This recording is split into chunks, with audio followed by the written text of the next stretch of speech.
करना चाहता हूं, रोज चर्चा चलती है, रोज बात होती है कि संविधान खतरे में है। क्या वाकई में ऐसा है? देखिए, इसी मुद्दे पर तो लोकसभा के चुनाव में बहुत सारा हंगामा हुआ और भाजपा इस बात को भांप गई कि नुकसान हो गया और संविधान का मुद्दा विपक्ष आगे लेकर जा सकता है। आज पूरे देश में संविधान दिवस के अवसर पर इसीलिए बहुत बड़े बड़े कार्यक्रम आयोजित हुए हैं और ये कार्यक्रम आगे 1 साल तक चलेगा।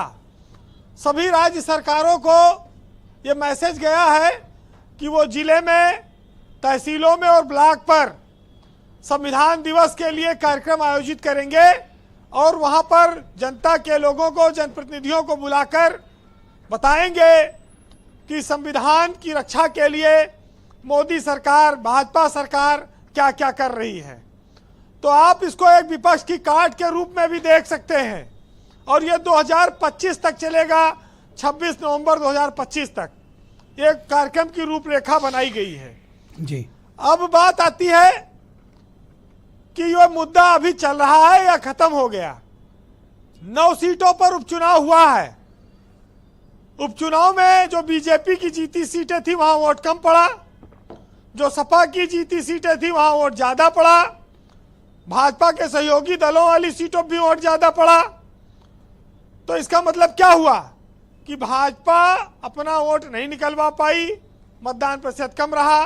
विपक्ष के यहाँ पर उनकी सीटों पर लोगों ने उत्साह से मतदान किया। हारा जीता कौन, ये अलग बात है, लेकिन 33% वोट नहीं पड़ा।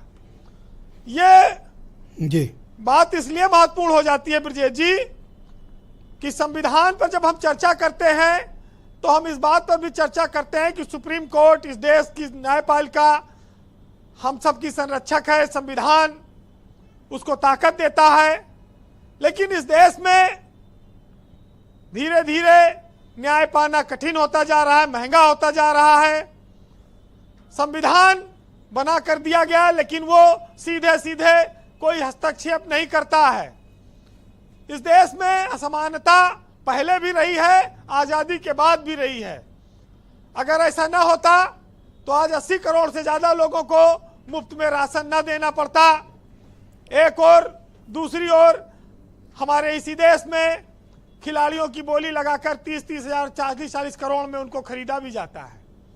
किसी के पास बहुत पैसा है, कोई बहुत गरीब है।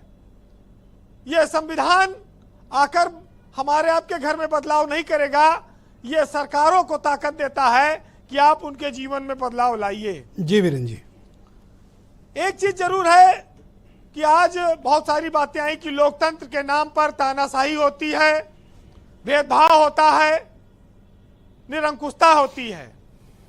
इस चीज को अलग अलग परिप्रेक्ष्य में देखा जा सकता है, लेकिन हम धार्मिक रूप से आज भी आजाद हैं और अभिव्यक्ति की स्वतंत्रता आज भी है।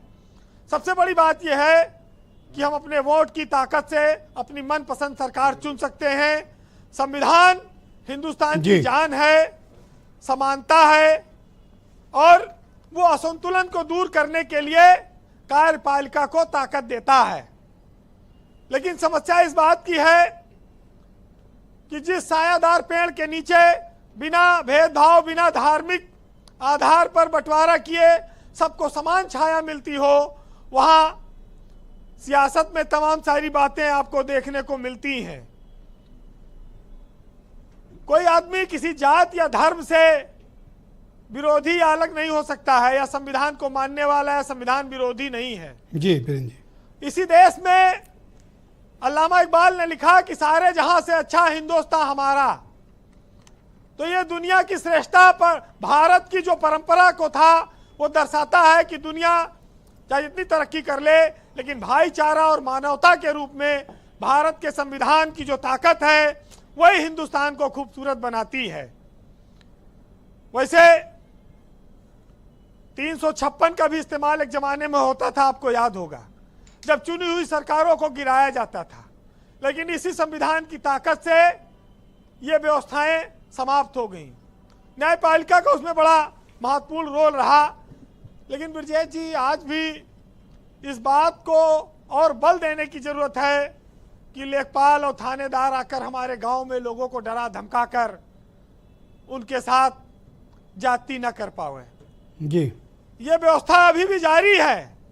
इस व्यवस्था पर रोक लगाना होगा, क्योंकि हम जैसे जैसे सभ्य हुए, हम एक दूसरे के प्रति गुस्से से, वैमनस्यता से भरते गए। हम आदि मानव थे तो शायद ज्यादा अच्छे थे।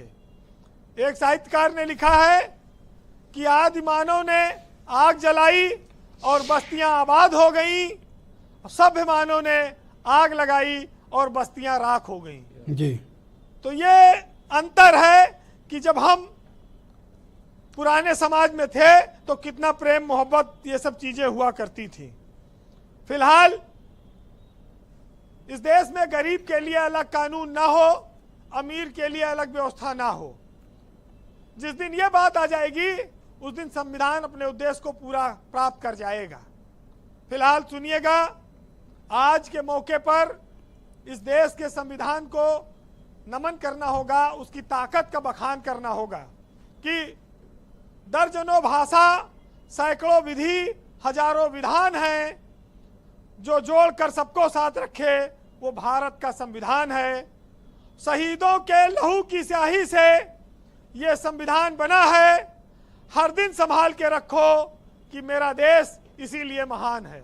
बहुत शुक्रिया वीरेन जी, बहुत मौजूद और बहुत ही शानदार बात आपने रखी। आपका बहुत बहुत धन्यवाद वीरेन जी। बहनों भाइयों, दूसरा चरण इस परिचर्चा का प्रारंभ करते हैं। बीजेपी की प्रवक्ता अनिला सिंह जी हमारे साथ मौजूद हैं।